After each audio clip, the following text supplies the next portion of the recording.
Good morning, everybody. I am phoning in from Leeds Playhouse, which has really terrible internet. So I hope you can hear me. Yes, good. That's a good start. Hello, I'm Margaret De Ruyck and I am the Older People's Programme Manager at Leeds Playhouse. We are co-hosting this meeting today with Geraldine and LAHWN, which is really nice and exciting. So thank you so much for letting us co-host, Geraldine. So the Creative Ageing Forum, obviously you know a little bit about that already. It is an opportunity for us in Leeds to talk about creative ageing, share practice and kind of move the creative ageing agenda forwards and constantly kind of innovate it. So we hope today will inspire you and it will offer opportunity for a bit of connection. My bit on the agenda is about talking a bit about the local context, which I'm actually not going to do for very long, but the Playhouse has been doing creative ageing activity for about 30 years. It's over 30 years now. And creative ageing in the last kind of 10, 15 years has really moved up on the agenda of like local councils, policies. The Arts Council is really interested in it. About 30 years ago, it was quite innovative that the Playhouse had a really big creative ageing programme in the theatre. What we wanted to do today is introduce you to two people who have come to the Playhouse and started their creative ageing journey at the Playhouse and kind of have gone onto different creative paths from there. So actually, rather than hearing from me, I would just love for you to hear from some participants that do lots of creative activities all around the city. We'll start with Margaret Bending. I can't actually see Margaret on the call. There she is. So Margaret will tell us a little bit about how she became creative in later life. Okay, thank you, Mathilde. And yeah, I've joined Heydays fully about 3 years ago. I did have a couple of false starts when I came for a term or two. I don't live in Leeds. I live near Harrogate. And basically the children went off to university and I wanted to do something different. I've done no creative work at all. I'm a scientist. The last time before joining Heydays, the last thing I'd done was school plays, which, you know, is a few years ago. So I found Heydays through Google. I was looking for, I thought the idea was, well, my idea at the time was to do some amateur dramatics. But quite honestly, when I looked at the amateur dramatic things, I thought this was really too serious. I didn't even know if I could do any acting. I didn't know if I'd got any ability at all. And joining an amateur dramatic group just was very daunting. And I found Heydays, which had a huge program of so many different things I could try. And actually the thing that got me in was play reading, because I thought, well, one thing I can do, I can read plays. And so I took it from there. And from there, I started doing drama, joined a discussion group. As time went on, got into dance, the dance that they did. And 2 years ago, Mathilde introduced me to Alan Lydiard, who was at that time going to run a workshop for the performance ensemble, which I thought, okay, I'll have a go. And following that, I joined the performance ensemble and got involved with writing, with singing, with dance. And quite honestly, it was amazing. And we ended up, about 2 months ago, we did a production called Promise of a Garden on the Quarry stage. And I still am amazed that I was actually singing, dancing, telling stories in a theatre. It's something I could never have dreamed of. It's not just a dream come true. It just would never have been in my dreams at all. So, hey, and it's all due to Heydays. It's all thanks to Heydays, because I think one of the biggest, well, there are two big things about Heydays. One is that they have a huge variety of opportunities, whether it's creating things, needlework, painting, and anything like that, but also to join in, as I said, with drama, dance, creative writing. I only started creative writing to about 2 years ago, but it gave me the confidence to submit work to the King Lear Prizes. And I actually had a poem shortlisted this year in King Lear Prizes, which I was also delighted about. We're doing a performance at Chapel FM tomorrow, which is yet another thing I'm involved. And I've also got involved with Yorkshire Dance and doing work with Dance On, which is going to be, we're starting actually today at 12 o'clock, so I will be slipping off early. But I think the thing with Heydays, it's not just the variety, it's not just the variety of work that they offer, but also the variety within each subject, because there are different tutors come along with completely different ideas, different attitudes, different aspects of the program that they're doing. But I think for me, the biggest plus is there's no pressure. If you don't want to take part, you don't have to. If you don't want to perform, you don't have to. There's nothing that makes you feel that you need to be to take part in an end of term celebration. It's all about having fun. And it enabled me to feel that I could actually start trying some things. And from trying those, well, you know, I sort of feel, look where I've come. I've been on stage. It's incredible. So I think it seems to me the biggest problem is getting people involved and how you get through that step of thinking that you can't do it, because that was quite a big thing for me. But that's where Heydays, I think, came into its fore. So I'm just very grateful for Heydays, and it's given me a huge number of opportunities. And I think there are more in the pipeline, but I'm working on those. Okay, thank you. Thank you so much, Margaret, and thank you so much for telling us a little bit about Heydays and your journey. And there's lots of lovely comments in the chat about the promise of a garden, which is really nice. For those of you that have not heard of Heydays before, it's our big creative arts project in the Playhouse that's been running for 30 years. Next, I would like to introduce you to Paul, who also started at Heydays and has gotten involved with a project called Reasons to be Hopeful, and is now working with Tom Bailey, who is also on this call on the Shine magazine. So over to Paul. Hi, morning. I mean, a lot of the things that Margaret just said there I can mirror in many ways, and I must admit the enthusiasm and everything else and the different subject matter and the variety, I've got to agree, I think is very good. I mean, I started about 5 years ago, in other words, and I came because my wife and my sister-in-law were here, and then I just projected from that, in other words, and got involved with quite a few different subject matters and in that way, and I just thoroughly enjoyed it. What they did was, to me, they ignited passion. I've always been interested in art. For example, there's a couple, Maria Doody, just to mention some of the staff in that way, and she ignites you. Miriam as well, and there is lots of other of the tutors which do ignite you to doing something. And what I got was, it was a Wednesday, and I wanted to do something on a Wednesday because I'd stopped working partly, in other words, and I wanted something creative, and that just ignited the creation, in other words, from me. And I tried all sorts of things, in other words, and the subject matter was brilliant. You know, what I loved about it was you changed it, and every time that we have them, you know, these subjects, in other words, the classes, it's spot on. You know, it really does work very, very well. But what I wanted to make a note was, in other words, again, a few years ago, I was asked, about 18 months ago, actually, when it first started, in other words, we were on lockdown. And I think, again, Maggie came across, in other words, with certain people to subject, in other words, they would give you a subject to paint or to go down that route artistically. And that was brilliant. I can't remember her name. I think it was Isla or Ruth. I can't remember who it was, but they really worked very, very well, because they gave me, what I loved about it was, I like art, and I work very quickly, in other words, and I like to do X amount of pieces. When we're working at Heydays, in other words, people might do one, but I'd rather do 3, because then again, I can go down this route and I can see what I've made a mistake or what I haven't made a mistake, etc.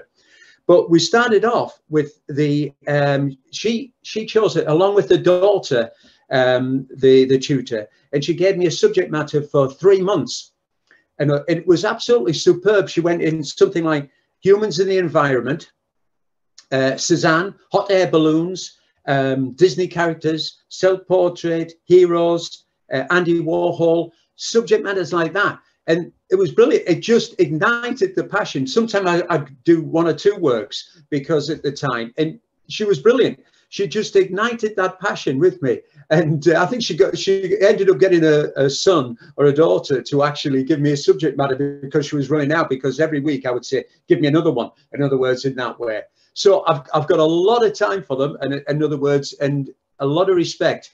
I mean, with it, it was a brilliant way to work, I thought, because again, it's like I've got plenty of paint and plenty of canvases and stuff like this, but you ended up not using them. Your sketch pad, it was just in a drawer and such, and it did ignite. Don't get me wrong, I've always enjoyed art because the profession I was in, I was a graphic designer, so in that way, so a lot of years, but it just ignited that passion. In other words, in any subject matter, no matter, I didn't care what it was. In other words, I would go into it and I would learn from it. In other words, and I just thoroughly enjoyed it. And there's nothing but respect for them, actually. And I can't remember. I wish I could remember who it was, because I'm getting old.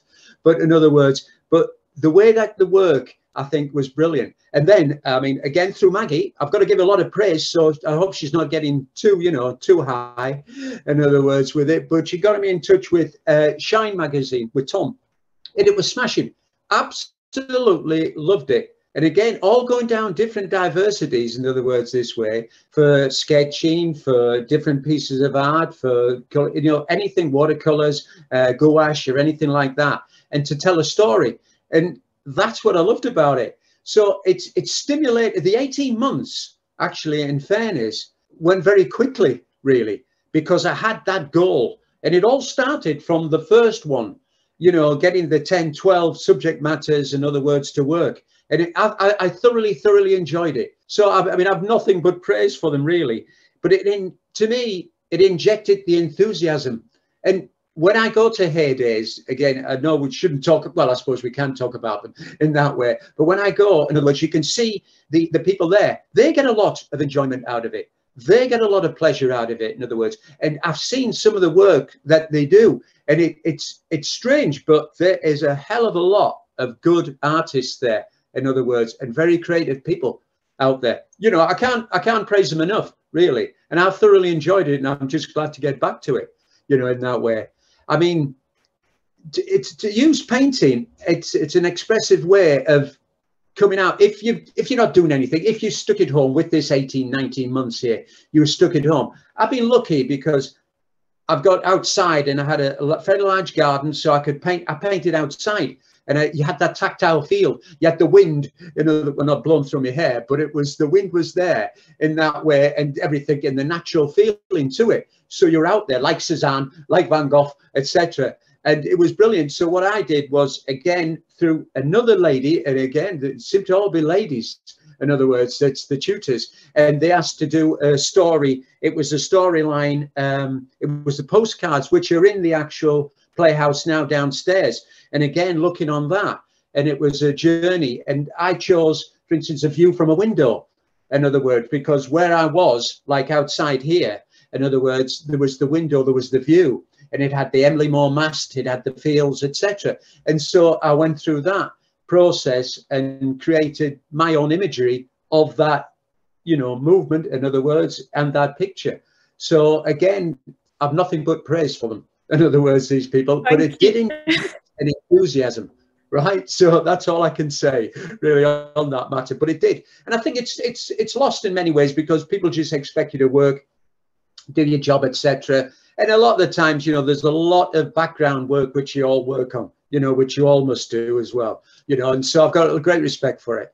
And I did enjoy, again, through Maggie, going back again, thanks. And I hope Tom appreciated it as well. The fact is that he got me in touch with Shine, and I've been doing some illustrations for Shine for the last five or 6 months period of the time. So, and I thoroughly enjoyed that. And there's different projects down that, and it ignites the brain, you know, and that's what I've seen at Heydays with a lot of people, you know, mainly ladies I've noticed, because there seems to be a large amount of ladies, not the amount of men actually there, but I'm sure they will come back and I'm sure we'll get more, you know, so all well and good. Thank you so much. Thank you so much, Paul. Thank you so much for clarifying that, and also actually for identifying something that we all need to work on in this field, is getting more kind of men involved in activity. But yeah, thank you so much, Paul, and it's just amazing to hear about your journey through the pandemic and how you got involved, and how you got on Zoom and got involved in different activities. Thank you both, Margaret and Paul. We are moving on to hear from Gary Barker. Hi, I'm going to do a share screen and show some pictures. Okay, if that's okay.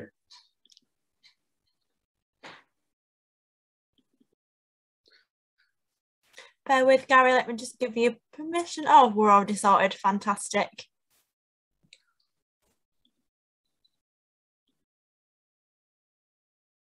Can you all see this? Just as a check. Okay. This is really about an exhibition I had in Inkwell called Later, which is all for artists that were, on the whole, over 65. Most of the artists that were involved produced sort of paintings in a very traditional sense, but I didn't. I've been working quite a lot with other people in relation to votives. And what I've been doing is actually making art out of conversations.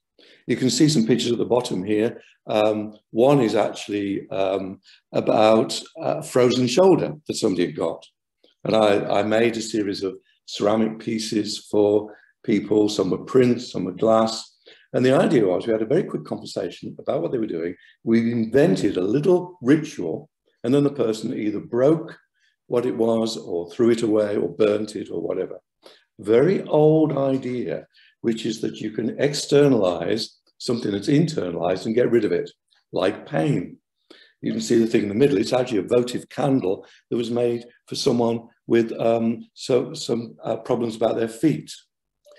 Not long after that, I actually received Beyond Measure Micro Commission. And interestingly enough, somebody's also mentioned the issue about contacting men. One of the things was we were very aware that men play card games, and they're very bad at talking about their bodies. So I came up with an idea of a card game that was a bit like tarot, but actually you could sort of play it, and it would generate ideas about the body. Now, what was interesting about this is COVID came through really heavily, and then all the people that were playing card games couldn't play them anymore because they had to play with other people. So I was then asked, could I generate this online? So I then generated this as a card game that you could do online, so you could actually tell stories about yourself. The interesting thing was about the color. Some of the very early groups where I did the design with were people from different ethnic backgrounds. And they actually said to me what they didn't want was a load of images about the body that were pink. So one of the reasons that the colors that they are to make them sort of available for anyone. And this is still online, you can still play the game. But while I was doing that, I was also asked by LifeHacks for Limited Futures, which is another older group, to do some work with them on their blog. And some of the issues that I dealt with there were posts which are actually about what an artist can offer to an older people's group if I'm actually embedded in there with them. So you can go and look at the posts on this site. And sometimes the posts I'm dealing with are things about loss of hearing or other types of issues. So just go to that LifeHacks website if you want to see what I was doing in relation to that. Then interestingly enough, I was contacted by a gallery in Paris who were dealing with votives as part of a miracle exhibition. On the whole, they were nearly all Mexican artists that still deal directly with the old votive system with under the sort of Catholic Church, but they were very interested in what I was doing as a contemporary votive artist. So in fact, that exhibition, part of the exhibition, where they were displaying the votive cards that I was designing and sending out to different groups. Interestingly, also out of that, I also ended up designing a badge for people that had had double COVID injections. And that again was part of this idea of protection through a votive. And those badges went all over the place, and I haven't got any left now, but I think Geraldine saw quite a few of them. They went through her and she helped distribute them. The exhibition I was part of included lots of work like this, very Mexican votive type things. And this particular sort of votive was in the exhibition as well. This is actually for protection of a man that's been gored by a bull. The sort of work that I had in that exhibition was all sorts of posters that were taking on the votive idea. Here's one, wannery, toory, broken bones, spit, spat, all alone. I don't want to moan and groan, so all pain I'll now disown. A lot of the early spells involved with votives were based on children's nursery rhymes. So a lot of the nursery rhymes we get are actually part of spells that were done to help us protect our body. I've then been working with lots of other people. In this instance, this is about bunion pain, where we were sort of swapping ideas of how to visualize internal pain. And now that's actually become part of a research program, which is looking at how people from different cultures and different countries can visualize what's everything from internal pain to loneliness to all sorts of things like that. Okay, I'm done. Thank you. Let me do, where's the bit where I'm supposed to stop sharing?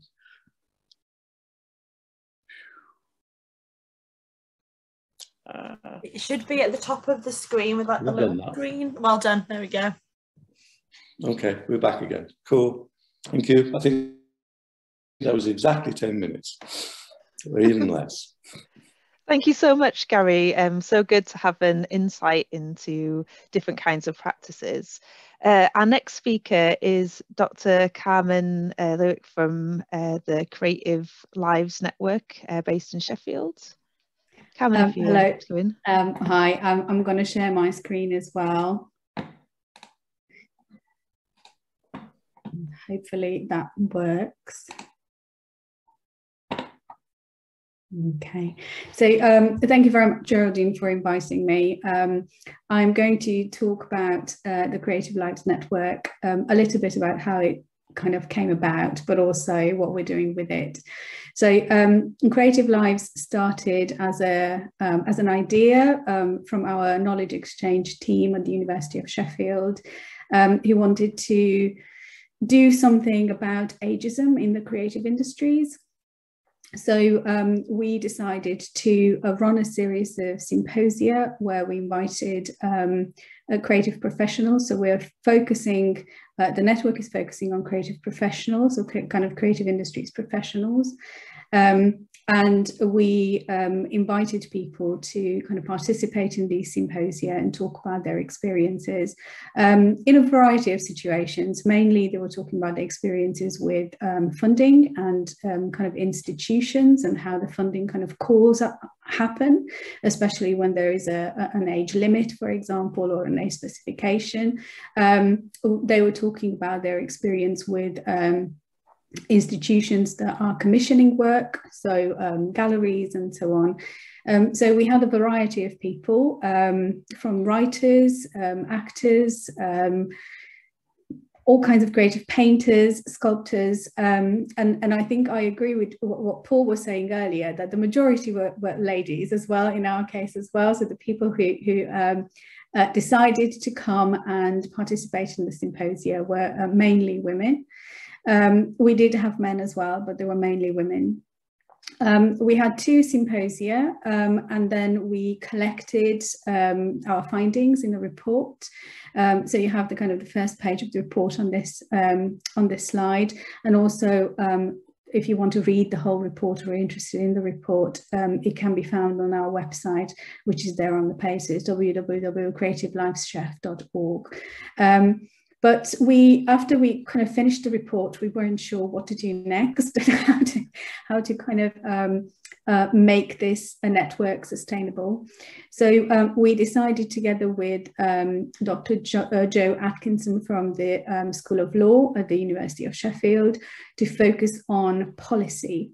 So at the moment, Creative Lives is a network that organises meetings with creative industry professionals to talk about ageism in general, but also to talk about how we can influence policy. And we are in talks also with BAFTA and the Screenwriters Guild in America, who all want to kind of have an official policy against ageism in their institutions. They don't have it. So what we want to do is to influence the equality, diversity, and an inclusion agenda to include ageism. Because if you look on many websites from many institutions, they will have all the other kind of elements of the EDI agenda, but ageism doesn't seem to be a kind of an important element of that.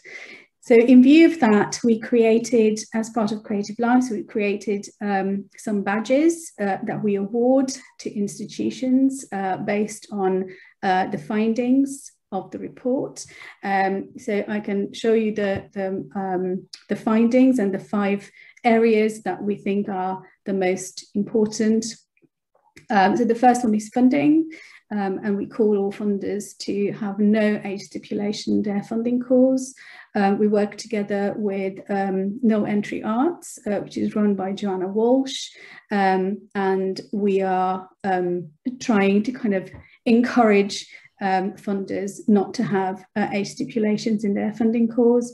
The second one is policy, that there should be a strong and visible policy on ageism on online platforms from all institutions.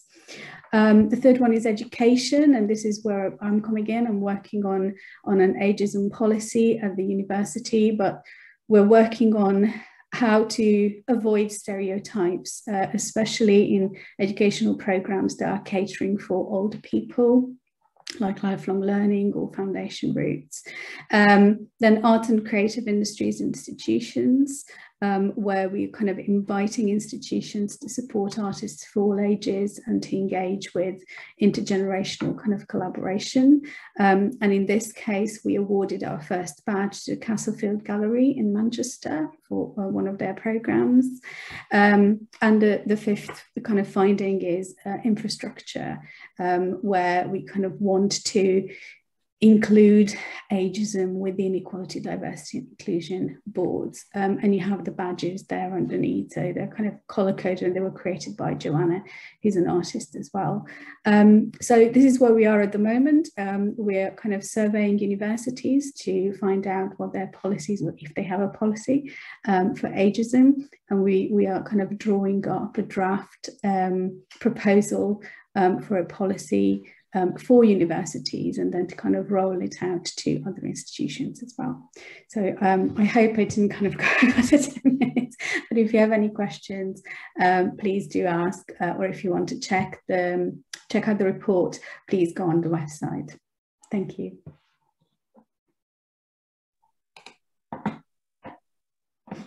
Thank you so much, Carmen. Really good overview of that work, and so interesting how the work that you've done has gone from being a Sheffield-based, a Sheffield-focused piece of work to national. I do hope it's something that we can look at in our organisations in Leeds, particularly those to do with the arts. Just before we're having a breakout room, which will give everybody a chance to just kind of digest and have a think and stop listening and start talking. I just wanted to give an update on our last meeting. So we had a meeting about 3 months ago, which was hosted by Leeds Older People's Forum, where we heard from Arts in Care Homes Day, which is a national effort to showcase what we already do in care settings and with people in older age groups that maybe are less visible, There was a consultation which we shared across all of our care services in Leeds, which led to a case study on good practice in Leeds, described by care workers, care activity coordinators.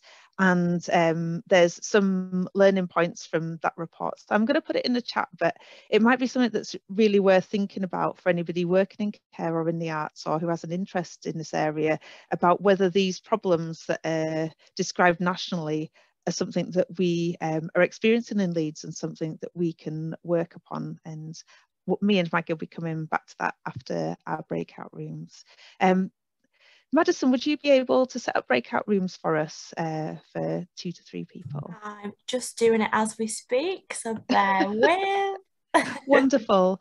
So this is just a chance to take 5 minutes to digest, and if you need to go to the toilet or have a cup of tea or coffee or get a glass of water, you're also very welcome. Brilliant. How are we doing with people coming back, Madison? They've got 4 seconds, so they should all be back. 2, 1, now. We're going to pop in.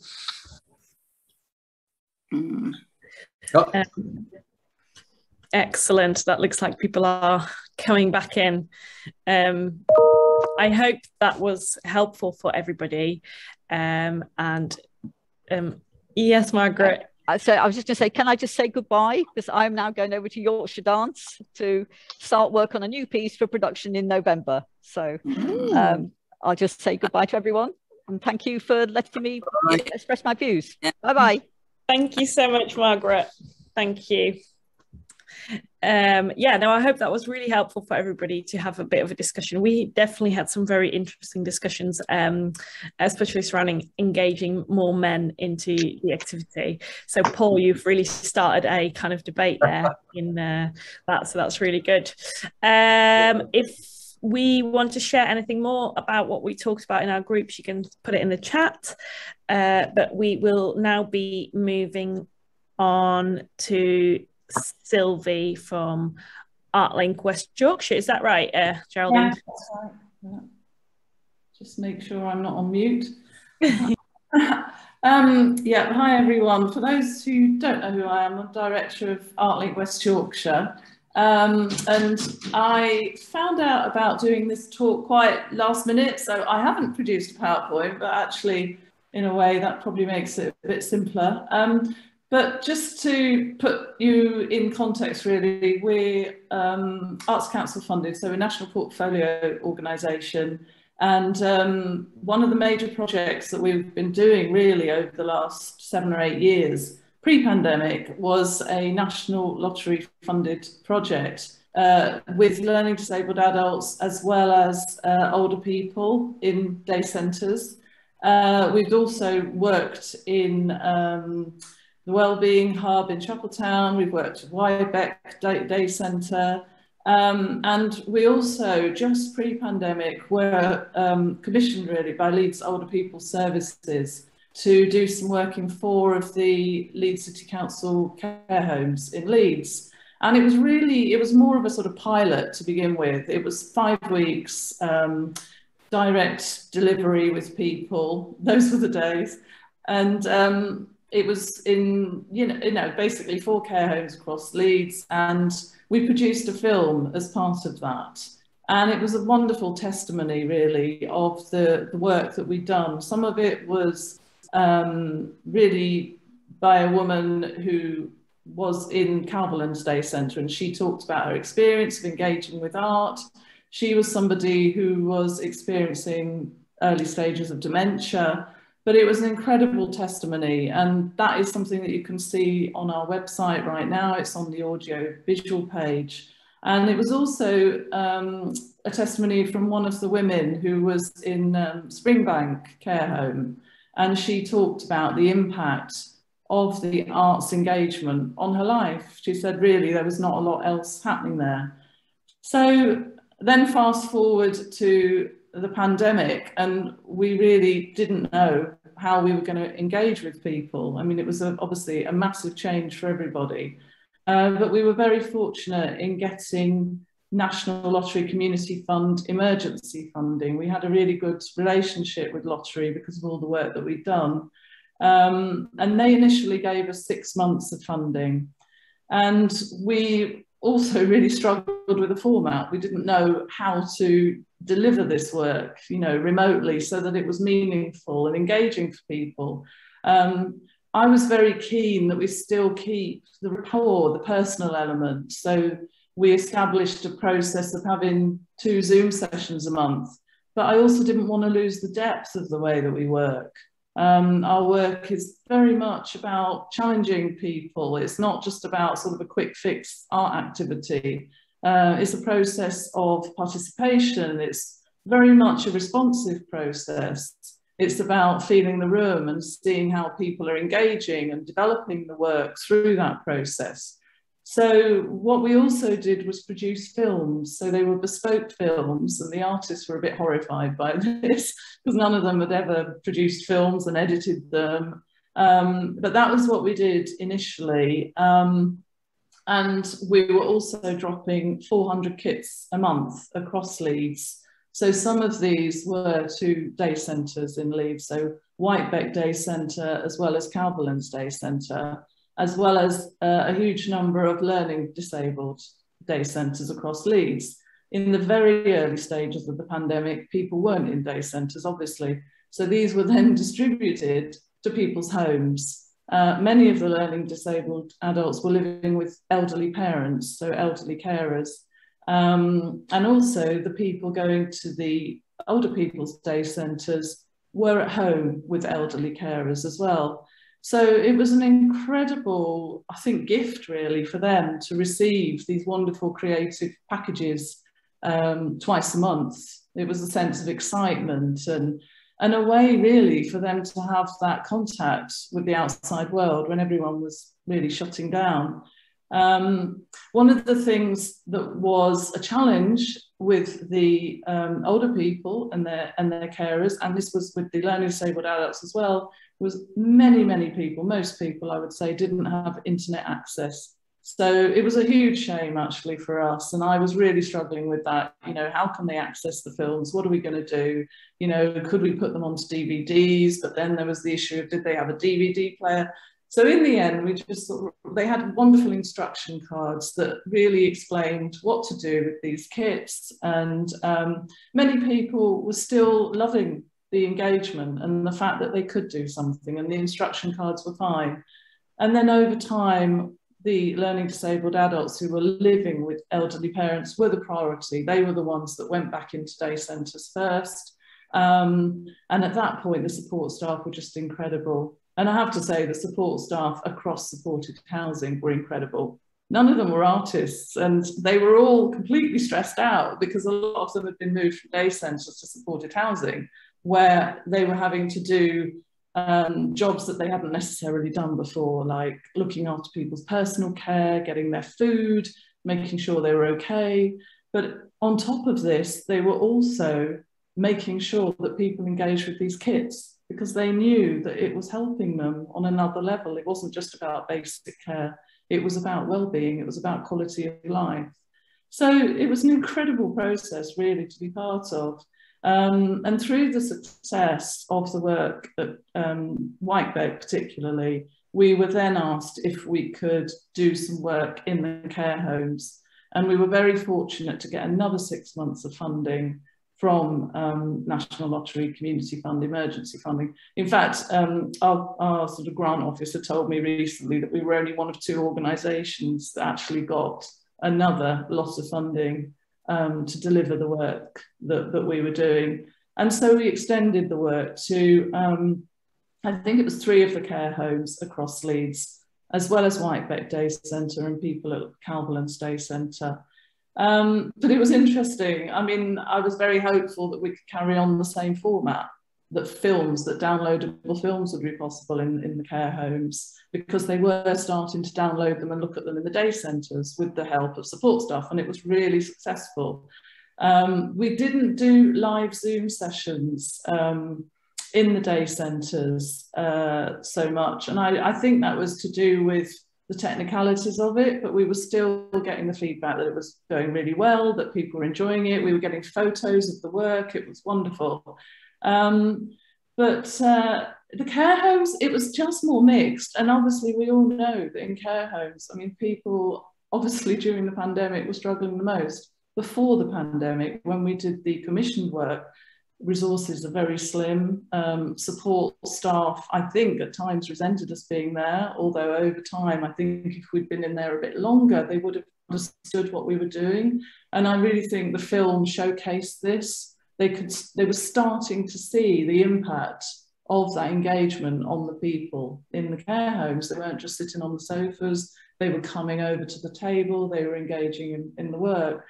So I think really now, if I think about where we're at now, we recently had a chat with Catherine. I'm not sure, she might have dropped off this Zoom, but Catherine's the operational development manager for care homes and the Leeds Older People Service. And we just had a big chat about what would be the best way forwards. Day centres are fine. You have the support staff, they have sort of occupational therapy training. There's much more of an understanding of participatory arts. And so it has had a massive impact, and we will carry on doing that. But it's always care home where the need is greatest that is actually the most difficult situation to work in. But chatting to Catherine, what we've realised is that films aren't going to work. Nobody's going to access the films. Nobody's going to sit and do the activity when we're not there. So we've kind of shifted the approach that we're going to have in care homes. And we probably will, if we can't go in, we'll still drop off the kits, but we will do a live Zoom activity session. And that'll be the way that we engage people. And it will be more music based, it'll be more movement based. I mean, we're a combined arts organisation, so a lot of the work that we were doing with the learning disabled adults and in the day centres was kinetic sculpture, it was multimedia activities, it might have been textile activities. But what we've realised with the care homes is it needs to be much more engaging, because even if someone has late stages of dementia, if they're on a screen with you, they can mirror you, they start to make the movements that you're making, they're engaging. So we have learned a lot. It's been a huge, steep learning curve for us. You know, I'd like to say, oh, it all went perfectly, but actually it was quite challenging. I'd say amazingly it did go perfectly, or pretty much perfectly, within the day centres and the learning disabled settings. But the care homes is the area that I feel that we need and want to keep working on, because that's the area of greatest need, and that is the area where it's just most challenging to work. But we are looking at continued funding. In fact, I've got an application in at the moment to lottery, much harder to get the funding, of course, but that will include the care homes. I know, fingers crossed, Geraldine, oh God, hoping can wangle our way through that. But yeah, so anyway, that's where we're at. And also my colleague Hayley is looking at further funding for a bespoke project with the older people services. And just to plug the film, really, we are all artists on our audiovisual page. It's absolutely beautiful. Testimony from the artists that did the work and 2 of the women who took part as well. But I don't know if I've done 5 minutes, Geraldine, but that's it for now. But yeah. No, that's perfect, Sylvie. So Sylvie was featured in the Culture, Health and Wellbeing International Festival earlier this year, talking about that work. There's a great video of it. So if you want to learn more about the general work that she's doing, there's also been an evaluation of the work that she's been doing as part of ArtLink. Well, the whole ArtLink team have been doing over recent years, and it's going to be a lot of reading to go through, but there is so much that we could learn from that long programme of moving on and the other work. So just coming back to what I was mentioning before our breakout room, there was a consultation that took in like 100 odd care homes and their experiences and ideas about having a daily offer of creativity and culture. And in their report, some of the key points is that it's difficult to find the time, it's difficult to have the whole support of a team in a care home to have a daily offer for creativity and culture. And it can be really difficult to develop skills around engaging people who have maybe more complex needs. And having spoken over the last few weeks to lots of people across arts and cultural organisations, freelancers, care home staff, we were thinking about how much expertise and knowledge we have in Leeds about what older people want to do, which is often have coffee and bring in some small activities and build up their confidence. Things that Margaret talked about, having a bit of a pick and mix and finding the things that you enjoy or are good at, or both. We're also talking about how we might use touch and other kind of gentler sensory activities to engage people who have more difficulties engaging with activities you might suit other age groups. How we might adapt to the experience of age on our body to do more physical work, such as dance. And I've got early onset arthritis, so I find quite a lot, and I'm under-coordinated, so I find those gentler movements in dance work so much better for me, and they'll certainly work much better for me as I grow older. So myself and Maggie have been looking at a call out to think about those activities that we're really good at in Leeds and share ideas for working with older people with no patronising, working with care home staff with appreciation of the shortages of time and resources, and start sharing that good practice that comes from our passion and interest. So I've popped a link in the chat, but I'd just like to say thank you to everybody who's spoken today, and for everybody who's engaged in the chat and in the breakout rooms, and who has maybe started thinking about both ageism and lack of men in creative aging, how we can address that in our city, and how we can take these discussions forward in our work and in future meetings. So thank you so much for everybody's time and interest, and look forward to coming back to these things in our future meetings. Thank you so much, everybody, and thank you to all the speakers. And I also just want to say thank you to Madison, who is our Creative Engagement Assistant, who's just been absolutely brilliant in supporting today.